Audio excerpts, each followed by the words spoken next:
Can you hear me? You hear me? Okay. Congratulations, class of 2015.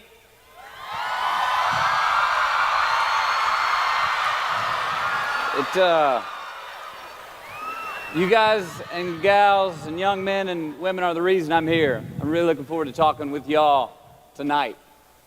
You heard my dad played football here, and I believe he even graduated from here. That was some extra incentive for me to come. Short and sweet, or long and salty. A sugar donut or some oatmeal. Now, out of respect for you and your efforts in getting your degree, I thought long and hard about what I could share with you tonight. Did I want to stand up here at a podium and read you your rights? Did I want to come up here and just share some funny stories? I thought about what you would want. I thought about what you might need. I also thought about what I want to say and what I need to say. Now, hopefully, we're both going to be happy on both accounts. As the saying goes, take what you like, leave the rest. Thank you for having me.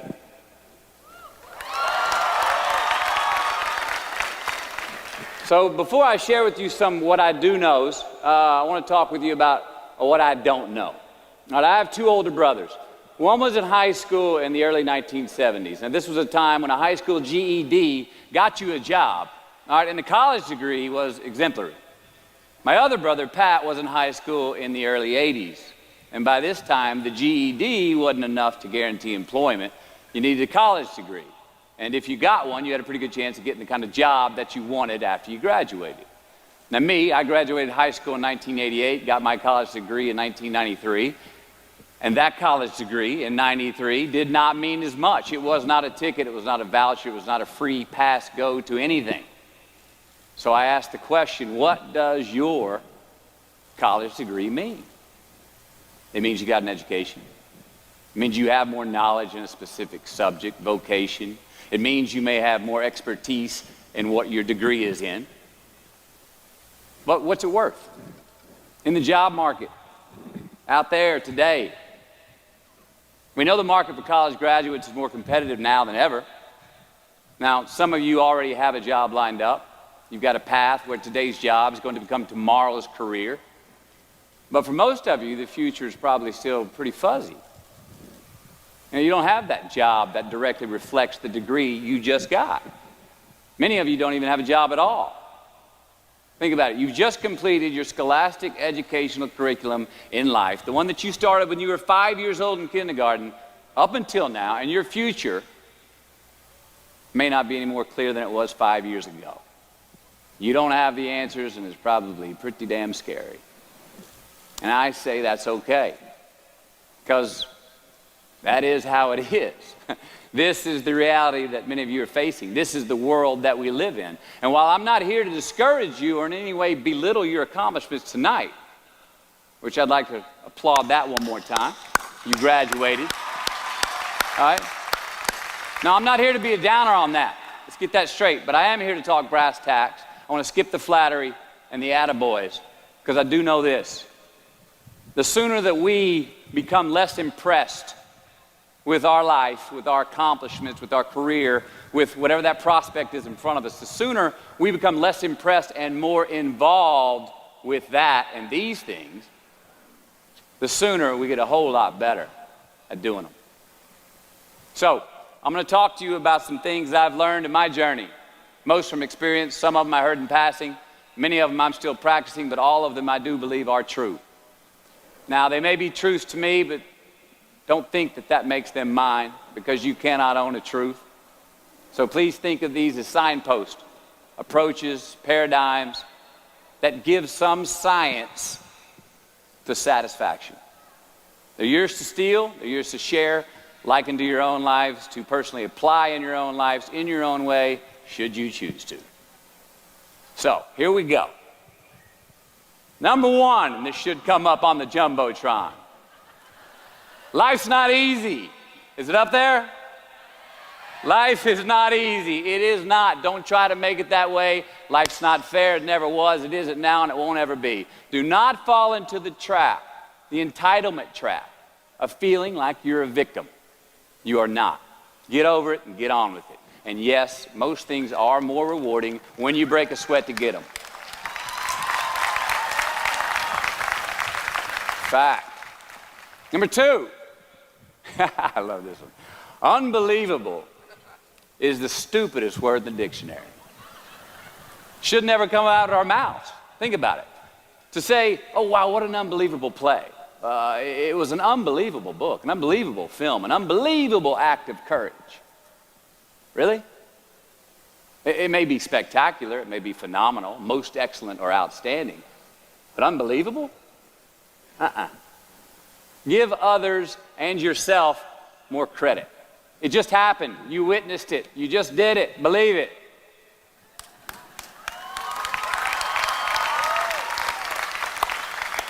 What about the other side of unbelievable?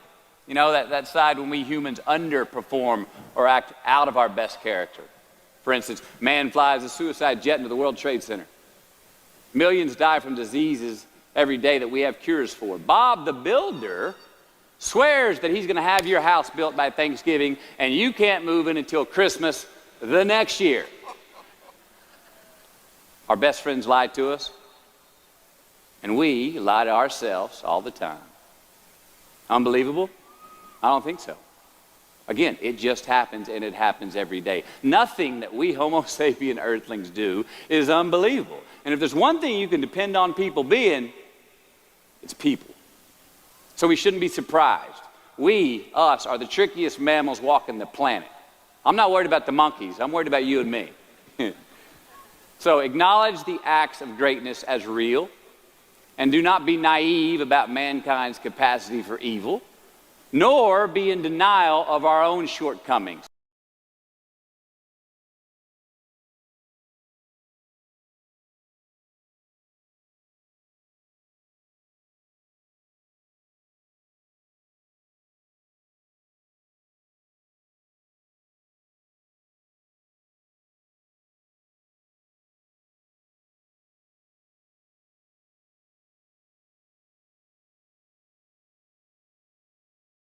Happiness is an emotional response to an outcome. If I win, I will be happy. If I don't, I won't. It's an if-then, cause and effect, quid pro quo standard that we cannot sustain because we immediately raise it every time we attain it. You see, happiness demands a certain outcome. It is result reliant. And I say if happiness is what you're after, then you're going to be let down frequently, and you're going to be unhappy much of your time. Joy, though, joy is a different thing. It's something else. Joy is not a choice. It's not a response to some result. It's a constant. Joy is the feeling that we have from doing what we are fashioned to do, no matter the outcome. Now, personally, as an actor, I started enjoying my work and literally being more happy when I stopped trying to make the daily labor a means to a certain end. For example, I need this film to be a box office success. You know, I need my performance to be acknowledged. I need the respect of my peers.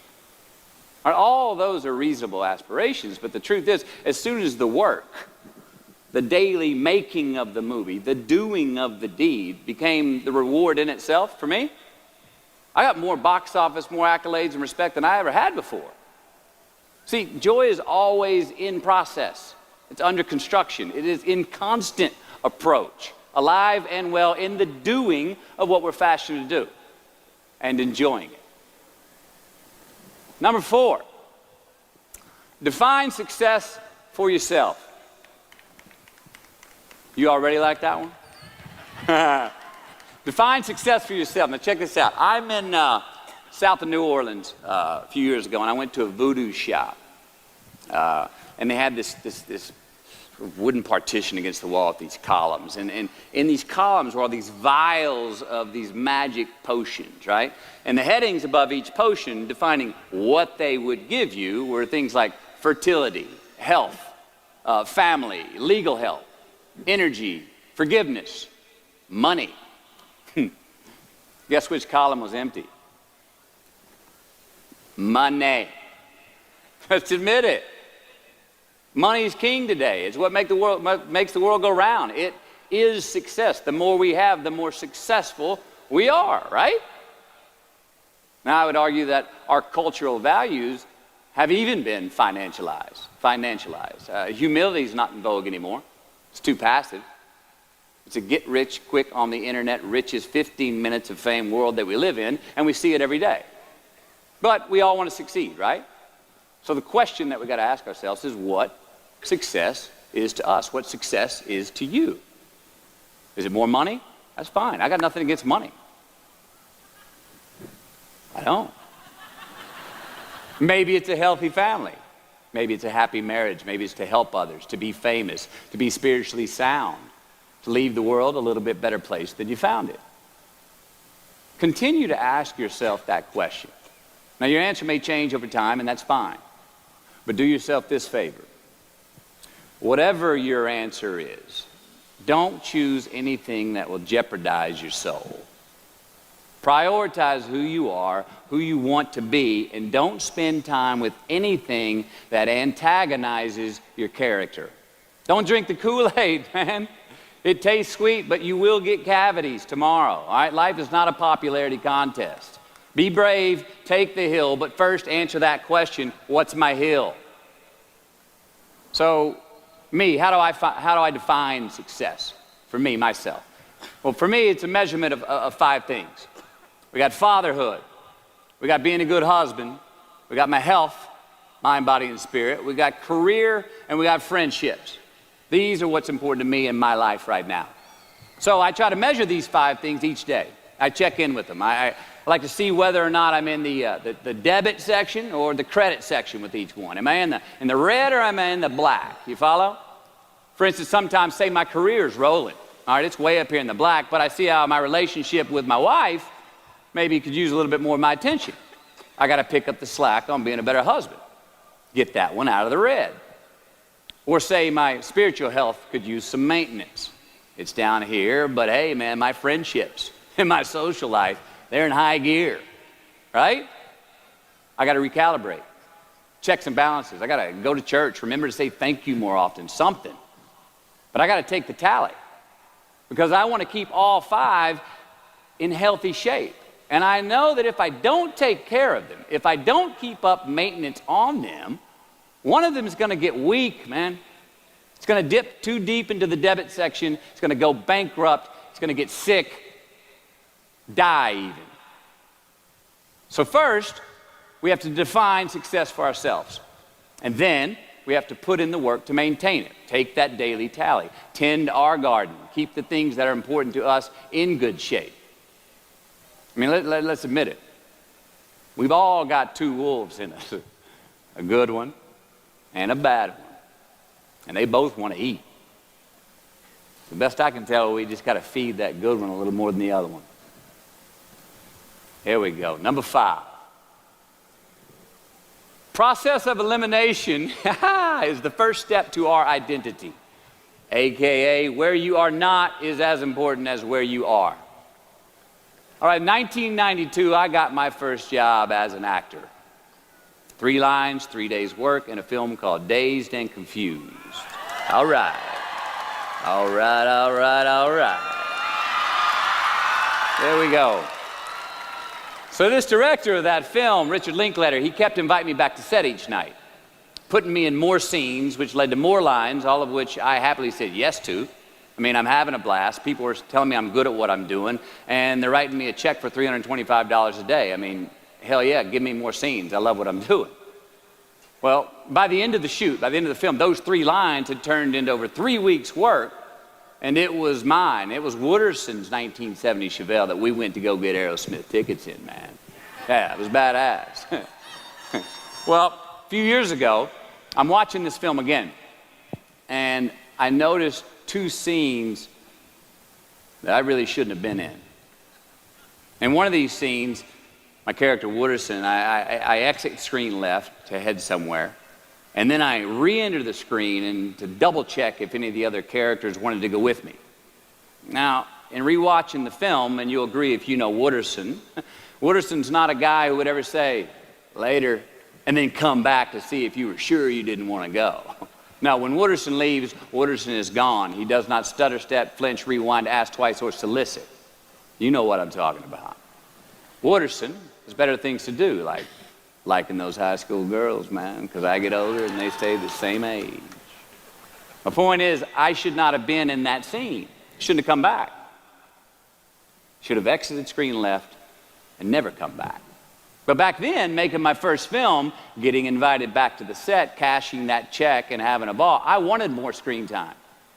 I wanted to be in the scene longer and more and come back into the scene, right? But I shouldn't have been there. Wooderson shouldn't have been there. It is just as important where we are not as it is where we are. Look, the first step that leads to our identity in life is usually not, I know who I am.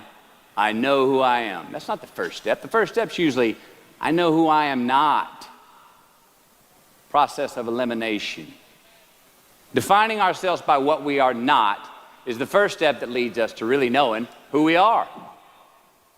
You know that group of friends that you hang out with that they really might not bring out the best in you? You know, they gossip too much, or they're kind of shady. They really aren't going to be there for you in a pinch. Or how about that bar that we keep going to that we always seem to have the worst hangover from? Or that computer screen, right? That computer screen that keeps giving us an excuse not to get out of the house and engage with the world and get some real human interaction. Or how about that food that we keep eating, the stuff that tastes so good going down, it makes us feel like crap the next week, when we feel lethargic and we keep putting on weight? Well, those people, those places, those things, stop giving them your time and energy. Just don't go there. I mean, put them down. And when you do this, when you do put them down, when you quit going there, and you quit giving them your time, you inadvertently find yourself spending more time and in more places that are healthy for you, that bring you more joy. Why? Because you just eliminated the who's, the where's, the what's, and the when's that were keeping you from your identity. Like, trust me, too many options, I promise you this, too many options will make a tyrant of us all. All right, so get rid of the excess, the wasted time. Decrease your options. And if you do this, you will have accidentally, almost innocently, put in front of you what is important to you by process of elimination. Knowing who we are is hard. It's hard. So give yourself a break. Eliminate who you are not first, and you're going to find yourself where you need to be. Number 6, don't leave crumbs. And the beauty of delayed gratification. So what are crumbs? Well, the crumbs I'm talking about are the choices that we make that make us have to look over our shoulder in the future. You didn't pay that guy back the money that you owed him, and tonight you just saw him 3 rows behind you. Shit. You slept around on your spouse, and you just found out that tomorrow she and the lady you're having an affair with are going to be at the same PTA meeting. Shit again. You drank too much last night. You're too hungover to drive your son to his 8 a.m. Saturday morning baseball practice. These are the crumbs. They come in the form of regret, guilt, and remorse. You leave crumbs today, they will cause you more stress tomorrow. And they disallow you from creating a customized future in which you do not have to look over your shoulder. So let's flip the script. Instead of creating outcomes that take from us, let's create more outcomes that pay us back, fill us up, keep your fire lit, turn you on for the most amount of time in your future. These are the choices I'm talking about. And this is the beauty of delayed gratification. All right, tee yourself up. Do yourself a favor. Make the choices, the purchases today that pay you back tomorrow. Residuals. In my business, we call it mailbox money. If I do my job well today, and that movie keeps rerunning on TV, 5 years from now, I'm getting checks in the mailbox. It's a heck of a deal. So whether it's prepping the coffee maker the night before, so all you got to do is press the button in the morning, or getting ready for the job interview early so you don't have to cram the night before, or choosing not to hook up with that married woman because you know you're going to feel horrible about it tomorrow and her husband carries a gun, or paying your debts on time so that when you do see that guy 3 rows back tonight, you don't have to hunker down in your seat hoping that he don't see you. Get some ROI. You know what that is? Return on investment. Your investment. You. Customize your future. Don't leave crumbs. Number 7. Dissect your successes and the reciprocity of gratitude. We so often focus on failure, don't we? When we study failure, we obsess with failure. We dissect failure and our failures. We dissect them so much we end up intoxicated with them to the point of disillusion. I mean, when do we write in our diary? Usually when we're depressed. What do we gossip about? Other people's flaws and limitations. I mean, we can dissect ourselves into self-loathing if we're not careful. I find that most of the times our obsession with what is wrong just ends up breeding more wrong, more failure. Now, the easiest way to dissect success is through gratitude. Giving thanks for that which we do have, for what is working. Appreciating the simple things we sometimes take for granted. We give thanks for these things, and that gratitude reciprocates, creating more to be thankful for. It's really simple, and it works. Now, I'm not saying be in denial of your failures. No, we can learn from them too, but only if we look at them constructively, as a means to reveal what we are good at, what we can get better at, what we do succeed at. Now, personally, I've read a whole lot of my bad reviews. All right? I've had quite a few. Written by the more talented critics, they are the ones who give constructive bad reviews. They reveal to me what did translate in my work, what came across, what was seen, or what wasn't. Now, I don't obsess on the unfavorable aspect of their review, but I do seek what I can learn from it. Because their displeasure actually uncovers and makes more apparent what I do well, what I am successful at, and then I dissect that. All right, life's a verb. We try our best, we don't always do our best. Well, architecture is a verb as well. Yes, it is. And since we are the architects of our own lives, let's study the habits, the practices, the routines that we have that lead to and feed our success, our joy, our honest pain, our laughter, our earned tears. Let's dissect that and give thanks for those things. And when we do that, guess what happens? We get better at them, and we have more to dissect. Number 8, make voluntary obligations. All right, mom and dad, since we were young, they teach us things as children. Teachers, mentors, the government, and on laws, they all give us guidelines for which to navigate this life. Rules to abide by in the name of accountability. I'm not talking about those obligations.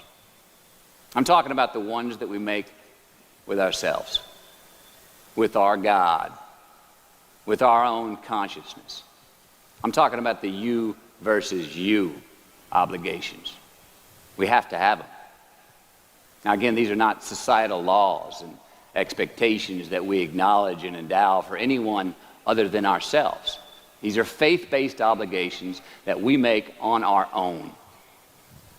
These are not the lowered insurance rates for a good driving record. You will not be fined or put in jail if you do not gratify these obligations I speak of. No one else governs these but you. They are your secrets with yourself, your own private counsel, personal protocols. And while nobody throws you a party when you abide by them, no one's going to arrest you when you break them either, except yourself. Or some cops who got a disturbing the peace call at 2:30 in the morning because you were playing bongos in your birthday suit. That was me.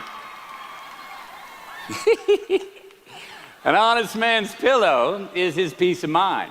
And when you lay down on that pillow at night, no matter who's in your bed, we all sleep alone. These are your personal Jiminy Crickets. And there are not enough cops in the entire world to police them. It's on you. It's on you. Number 9, from can to want. All right, check this out. In 1995, I got my first big paycheck as an actor. I think it was 150 grand. The film was almost Boys on the Side, and we were shooting in Tucson, Arizona. And I had this sweet little adobe guest house on the edge of the Saguaro National Park. The house came with a maid, my first maid. It was awesome. So I got a friend over one Friday night, and we're having a good time, and I'm telling her about how happy I am with my setup. The house, the maid, especially the maid. And I'm telling her, look, this lady, she cleans the place up after I go to work. She washes my clothes, the dishes, puts fresh water by my bed, leaves me cooked meals sometimes. Look, she even presses my jeans. And my friend, she smiles at me, happy that I'm excited over this. And she says, well, that's great, Matthew, if you like your jeans pressed. And I kind of looked up at her, my jaw caught hanging open. I stuttered a moment. Had that dumbass look that you get when you've just been told the truth and you didn't think about it, and it hit me. I hate that line going down the front of my jeans. I hate that line. And it was then, for the first time, that I noticed it. I'd never thought about not liking that starch line down the front of my jeans because I'd never had a maid to iron my jeans before. And since she did, now, for the first time in my life, I just liked it because I could get it. I never thought about it if I really wanted it. Well, I didn't want it there, that line. And that night I learned something. Look, just because you can, nah, come on. It's not a good enough reason to do something. Even when it means having more. All right, be discerning. Choose it because you want it. Do it because you want to. Never had my jeans pressed again.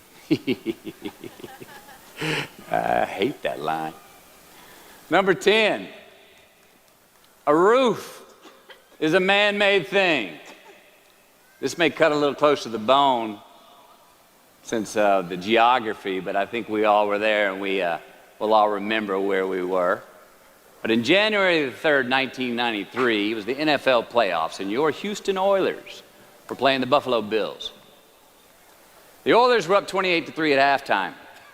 35-3 early in the third. Frank Reich and the Bills come back to win 41-38 in overtime for one of the greatest comebacks in NFL history. Yeah, the Bills won, but they didn't really beat the Oilers. The Oilers lost that game. They beat themselves. Y'all remember that, huh? Why? Why'd they beat themselves? Or how? Was it because at halftime they put a ceiling, a roof, a limit on their belief in themselves, aka the prevent defense?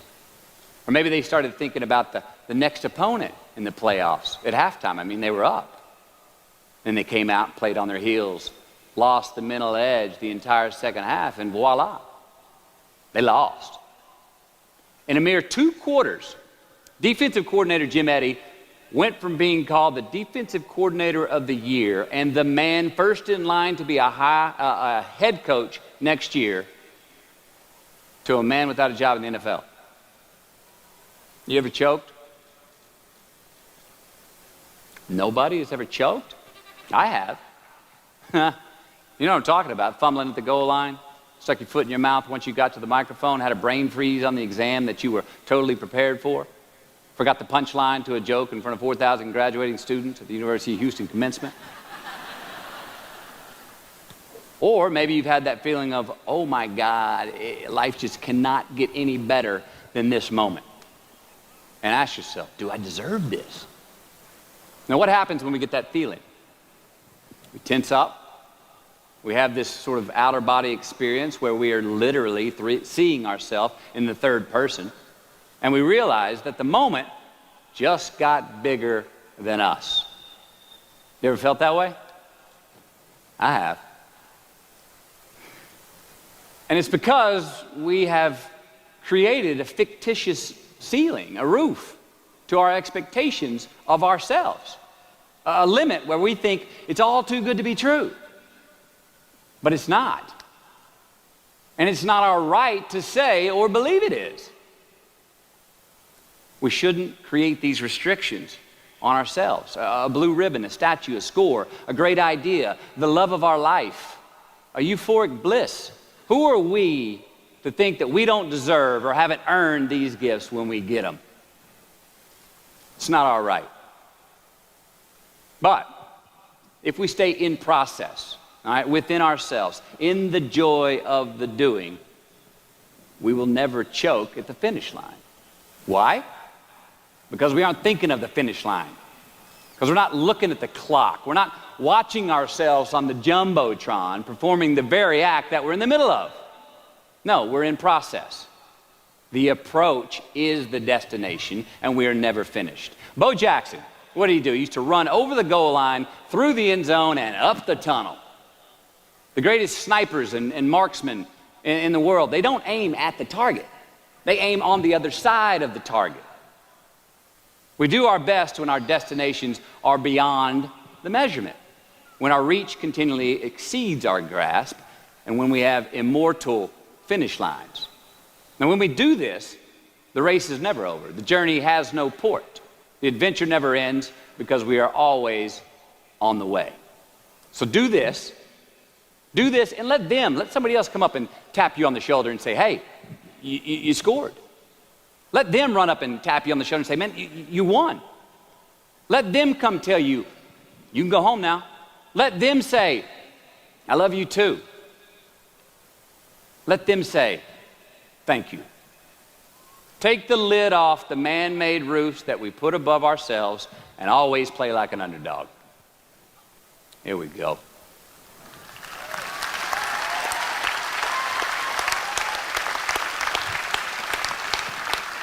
Number 11, turn the page. The late and great University of Texas football coach Darrell Royal. I don't know if y'all remember him. He won a national championship in '69. He won a couple of national championships. You know Darrell Royal? He was a friend of mine and a good friend of many people. Now, a lot of people looked up to this man. One of the people that looked up to him was a musician named Larry. Now, at this time in his life, Larry was in the prime of his country music career. He had #1 hits, and his life was rolling. And he had picked up a bad habit of snorting the white stuff somewhere along the line. And at one particular party, after a bathroom break, Larry went confidently up to his mentor, Darrell, and he started telling him a story. Coach Royal listened, as he always had. And when Larry finished his story and was about to walk away, Coach Royal put a gentle hand on his shoulder, and he very discreetly said, hey, Larry, you got something on your nose there, bud. Well, Larry immediately hurried to the bathroom mirror where he saw some of the white powder that he hadn't cleaned off his nose. He was ashamed. He was embarrassed, as much because he felt so disrespectful to Coach Royal, and as much because he'd obviously gotten too comfortable with the drug to even hide it as well as he should. Well, the next day, Larry went to Coach's house. He rang the doorbell. Coach answered, and he said, Coach, I need to talk to you. Darrell said, sure, come on in. Larry confessed. He purged his sins to Coach. He told him how embarrassed he was and how he had lost his way in the midst of all this fame and fortune. And towards the end of an hour, Larry, who was in tears, he asked Coach, he said, Coach, what do you think I should do? And the coach, being a man of few words, just looked at him and calmly said, Larry, I have never had any trouble turning the page in the book of my life. Larry got sober that day, and he's been sober for the last 40 years. You ever get in a rut? You know what I'm talking about? You get in a funk? Get stuck on the merry-go-round of a bad habit? I have. Look, we're going to make mistakes. You got to own them. Then you got to make amends. And then you got to move on. Guilt and regret kills many a man before their time. So turn the page, get off the ride, You are the author of the book of your life. Turn that page.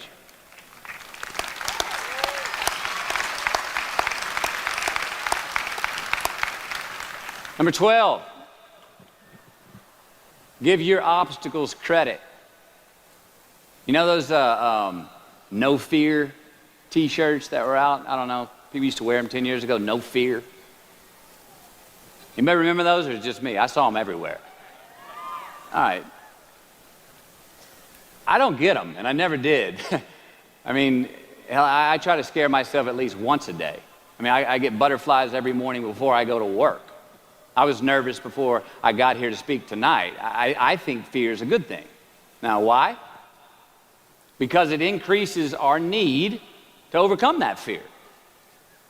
All right, so say your obstacle is fear of rejection. All right, you want to ask her out, or you want to ask him out, but you fear that he or she may say no.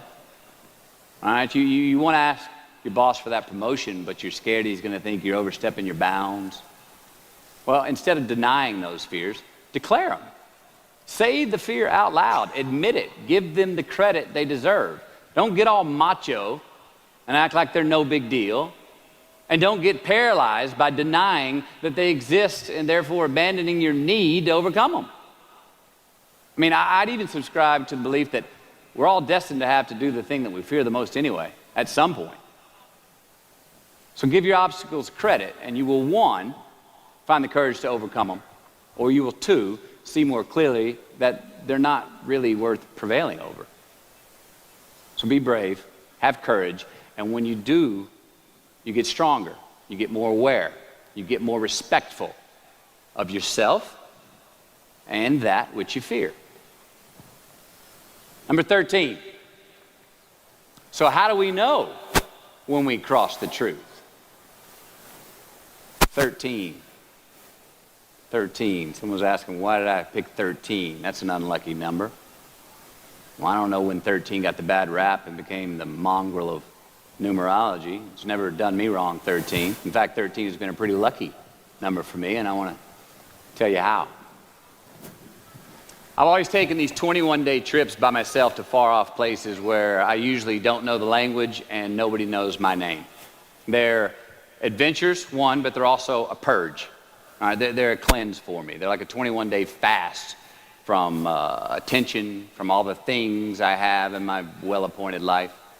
They're a check out so I can check in with me, see how I'm doing, be forced to be my own and my only company, to have a look in my mirror. And we all know what can happen when we do that. Sometimes we do not like what we see.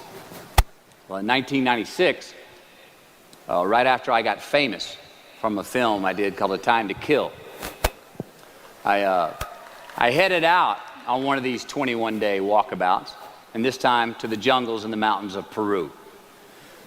The sudden fame that I'd just gotten was somewhat unbalancing. My face was everywhere. Everyone wanted a piece of me. People I'd never met were swearing that they loved me. Everywhere I went, there I was on a billboard, a magazine cover. It was just weird overall. You know, I was asking myself, what's the reality in this and what's the bullshit? Did I deserve all this? These were all questions I was asking myself. Well, who was I was another. Now, there's always an initiation period with these trips. An amount of time that it takes for the place to initiate the traveler. The time it takes to disconnect from the world that we just left and become completely present in the one we are traveling in. Now for me, that initiation period usually lasts about 13 days. 13 hellish days until I am out of my own way. And after that, the whole trip is really fun and smooth sailing. Well, it was the night of the 12th day of my 21-day trip. I'm settling into camp. I'd already hiked 80 miles to this point, and I had a 3-day trek ahead of me to Machu Picchu. And I was full on sick of myself. Wrestling with the loss of my anonymity. I was guilt-ridden for sins of my past. I had a lot of regret. I was lonely, disgusted with my company, mine. And I was doing a pretty good job of mentally beating the shit out of myself. Anyway, grappling with these demons on this night, I couldn't sleep. all of these badges and banners and expectations and anxieties that I was carrying with me. I needed to free myself from them. Who was I asked myself? I mean, not only on this trip, but in this life. So I stripped down to nothing. I took every moniker that gave me pride and confidence, all the window dressings, the packaging around the product. I discarded them all. I got rid of my lucky and faithful American cap. I stripped off all my talismans from adventures past. I even discarded my late father's gold ring with an M on it that he gave to me. And it was a meltdown of he and my mom's class rings and gold from my mom's teeth. I even got rid of that. I was naked, literally and figuratively. And I got sick. Soaked in sweat, I threw up and a mile left in my belly. Now, a few hours later, I awoke on this 13th morning to a rising sun, surprisingly fresh and energized. I dressed, made some tea, and I went for a morning walk. Not towards my destination, Machu Picchu, but rather to nowhere in particular. My gut was still a bit peaked from last night's purge, but I curiously felt pretty good. I felt alive. I felt clean. I felt free and light. Along a muddy path on this walk, I turned a corner.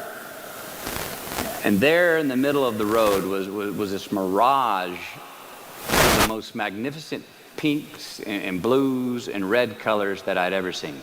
It was electric, glowing and vibrant, just hovering just off the surface of the jungle floor as if it was plugged into some neon power plant. I stopped. I stared.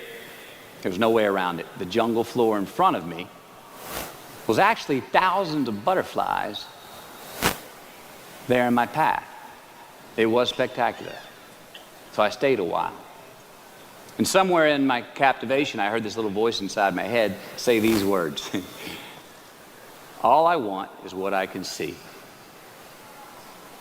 And all I can see is what's in front of me.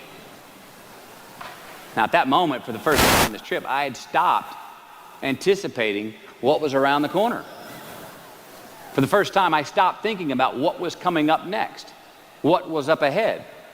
Time slowed down. I was no longer in a rush to get anywhere, and my anxieties were greatly eased. A few hours later, I returned to camp, packing for my continuing journey. I had a bang in my step.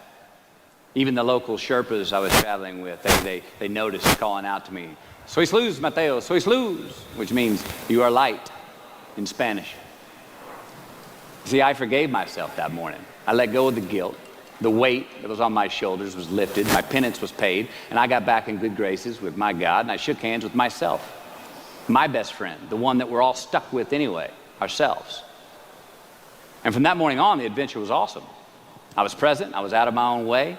I was not anticipating next. I was embracing only what was in front of my eyes and giving everything the justice that it deserved. You see, I crossed the truth that morning. Now, did I find it? I don't know. I think it found me. Why?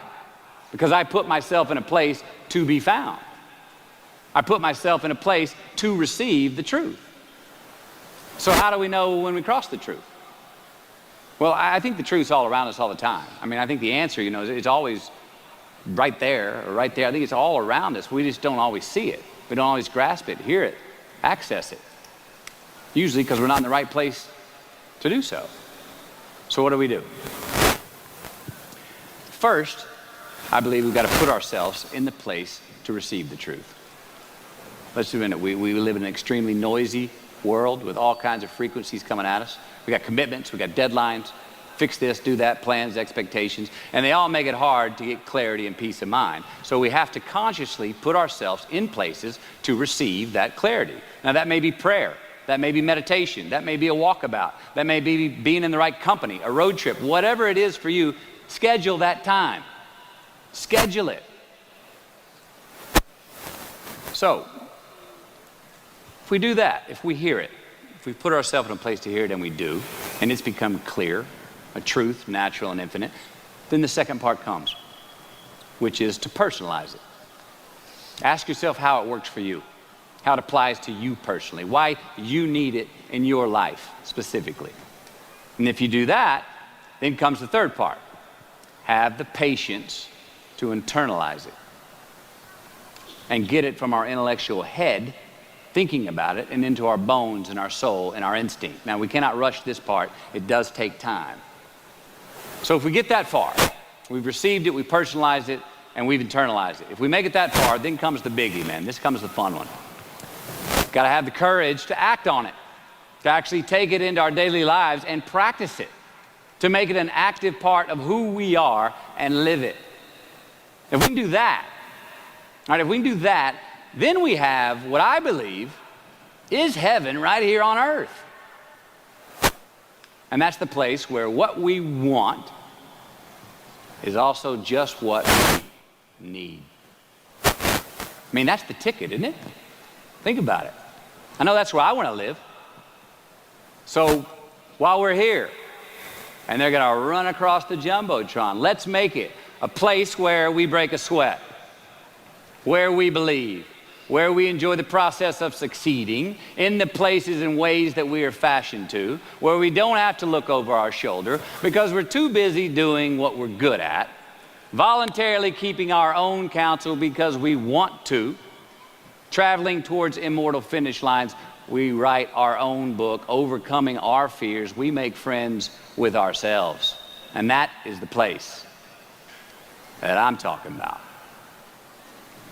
Thank you. Good luck. And just keep living.